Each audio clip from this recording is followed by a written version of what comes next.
மாலரியா நீரிய செல்வ திருப்பெருந்துறையில் இறைமலர் குருந்தம் மேவியசி ஆதியே அடியே நாதலி தழைத்தார் அதந்துவே என்றருளாயே அதந்துவே என்றருளாயே.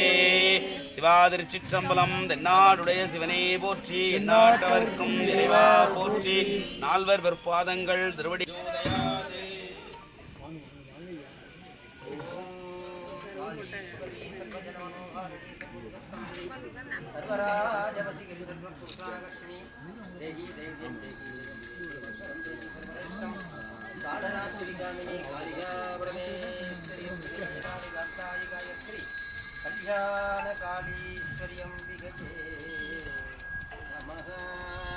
புனித்த புருவமும் கொவ்வை செவ்வாயில் குமிழ்சிரிப்பும் கனித்த தடையும் மேனியில் பால்கண்ணீரும் இனித்த உடனே எடுத்த பொற்பாதமும் காணப்பெற்றால் மனித பிறவியும் வேண்டுவரே இம்மாநிலத்தே. காதனாகி கசிந்து கண்ணீர் மழ்கி போதுவாடமை நன்னறி குய்ப்பது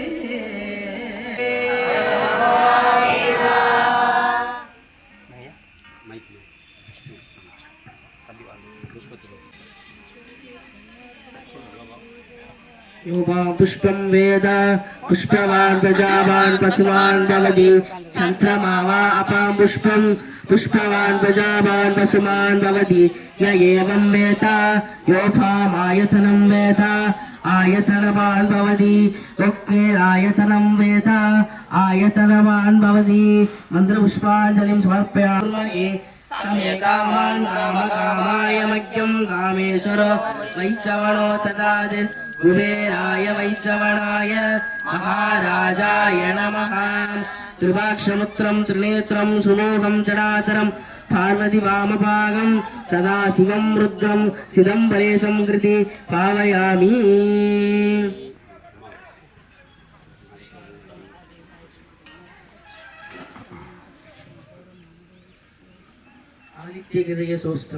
ततो युद्ध परिशान्तं समले सिंहृज्यं शनाशनं येन सर्वविष्टस्य समले जिरयिष्यसि अक्षयं परमं शिवं सर्वमङ्गलमाङ्गल्य सर्वपापकनाशनं चिन्ताचोदप्रशमदम् आयुर्मत्तममुत्तमं रश्मिमन्द्रसमुद्यं देवासुरहमस्तुतम्.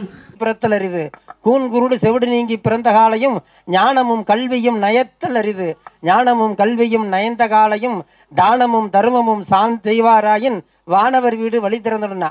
மனுஷனா பிறக்கிறது சங்கமத்துள் எத்தனையோ பிறந்து இழைச்சிட்டேங்கிறார். அப்ப நம்ம அரிதான மனித பிறவி கிடைத்திருக்கின்றது. அந்த மனித பிறவிலே பார்க்கறதுக்கு கொஞ்சம் அழகா பிறக்கிறது ரொம்ப பெரிய விஷயம்.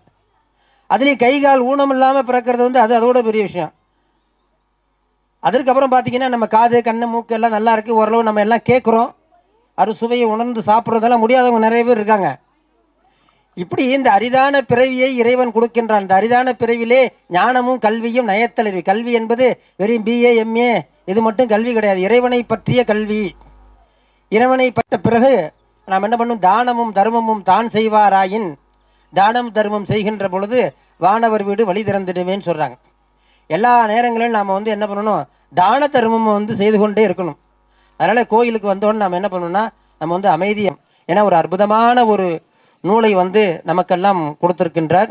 திருவாசகத்திற்கு உருகாதார் ஒரு வாசகத்திற்கும் உருகார் என்று சொல்கின்றார். ஒரு உருக்கமான ஒரு விஷயம்தான் இந்த திருவாசகம். அதனால நம்ம முதல்ல எந்த ஒரு செயல் செய்தாலும் முதல்ல நம்ம ஆரம்பிப்போது யாரை வணங்குறோம்? விநாயகரை வணங்குறோம். அதனால எல்லாரும் விநாயகப் பெருமானை மன உருகி வணங்குங்கள். முன்னாடி விநாயகர் மஞ்சள் நாளை விநாயகர் பிடிச்சி வச்சுருக்கோம்.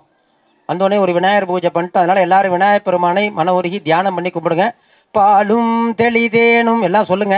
பாலும் தெளிதேனும் பாகும் பருப்பும் இவை நாளும் கலந்துனக்கு நான் தருவேன் கோலம் செய்துங்க கரிமுகத்து தூமணியே நீ எனக்கு சங்க தமிழ் மூன்றும் தா அறிவோம். இந்த பாட்டு எழுதுன யாருன்னு தெரியுங்களா?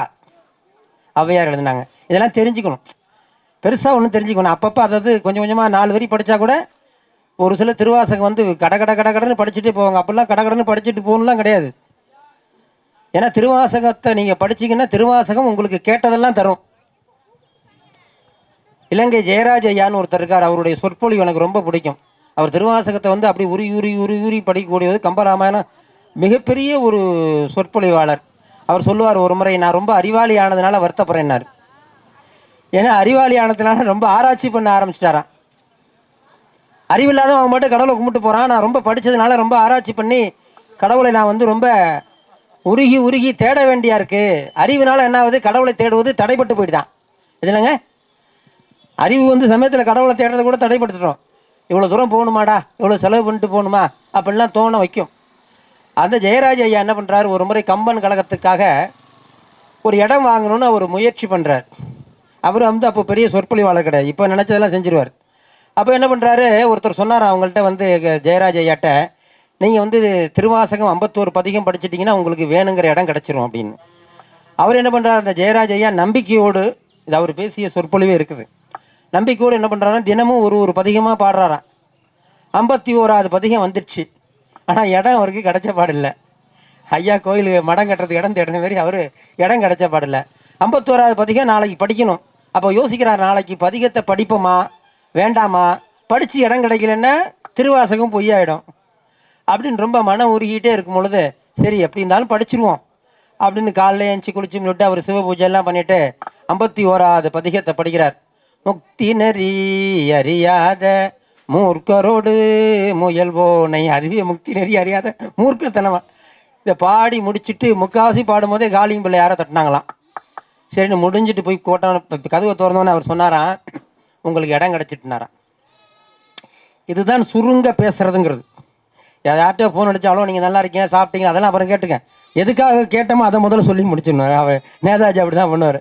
சாமி இந்த வேலை அப்படின்னு, இந்த வேலை முடிஞ்சிட்டுருவார். எடுத்தோன்னே அதை சொல்லுவார். கண்டேன் சீதைன்னு சொன்னாராம் ஆஞ்சநேயர். அதனால சொல்லின் செல்வன் யாருன்னா ஆஞ்சநேயர் தான். அதேமாதிரி இவர் வந்தவர் என்ன சொன்னாரா, உங்களுக்கு இடம் கிடச்சிட்டுனாராம். ஆஹா, திருவாசகம் ஜெயிச்சிடுச்சு. அடியன் வந்து திருவாசகம் 51 மாநாடு நடத்திடணும் அப்படின்னு ஒரு முடிவு பண்ணி அதுக்கான ஒரு பிரயாணத்தை தொடங்கும் போது 2 மாநாட்டிலே என்னெல்லாம் சேர்ந்து கசக்கி புழிஞ்சிட்டாங்க. 2வது மாநாடு திருவாசகத்தை நடந்தது, திருவாரூரில் நடந்தது.